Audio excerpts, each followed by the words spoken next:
Welcome back to the garage. I'm Zach. Today we're going to be replacing the brake booster and the brake master cylinder on this 1979 Ford Econoline van. Our first step is going to be to remove these two brake lines. Your new master cylinder should come with these little caps that you can put in your old cylinder, just so when you take it off, it's not going to spew brake fluid everywhere. And pop this cap in here. Now for our second one.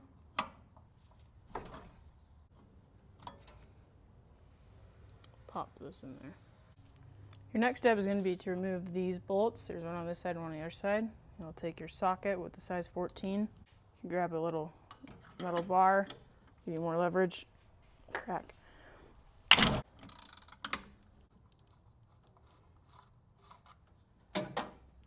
There's one. And there's two. Now your master cylinder should be free to just slide on out. Like that. The reason why I'm replacing mine is just because, as you can see, it's leaking into the brake booster. Now to remove the brake booster, I'm going to remove this vacuum hose. We'll just slide this clamp down the hose and just twist the hose off. Set it to the side. For our next step, you'll come in the cab, and come under the pedals, and disconnect the brake pedal with that pin right there, just using some pliers and sliding that through. Okay, now that we have our brake pedal disconnected, it should be loose.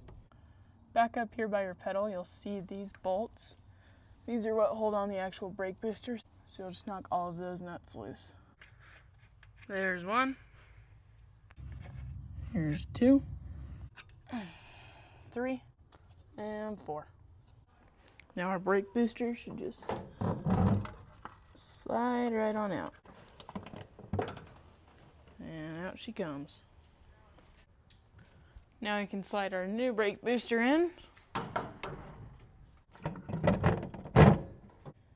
tighten up all these bolts. It gave me new bolts, so you don't need to keep your old ones. Now you'll also reconnect your brake pedal and tighten down all 4 bolts. Now we got all those tightened down, let's move into the engine bay. Now we'll reconnect our vacuum hose and slide that clamp up. There you go. Now we'll throw on our master cylinder, and your new master cylinder should just slide right on. Just like that. You'll hand tighten up your bolts.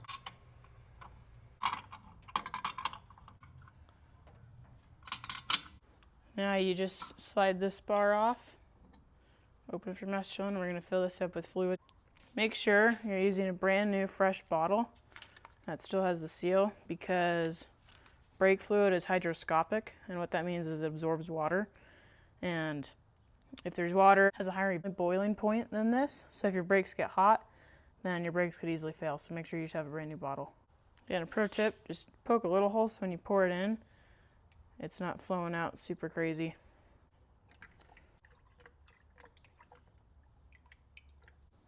Now we'll tighten up our lines because mine are starting to leak. That's the end of today's episode. I hope that was helpful. You're supposed to bleed your brakes after you've done what I just did, but my bleed valves are stripped. So I just drove around for a little bit and the brakes were fine. So if that bites you in the butt later, then it does. But for now, I'm just going to leave it. There's other videos on YouTube on how to bleed your brakes if you're wondering how. But that's all for today. Thank you for watching. Have a good one.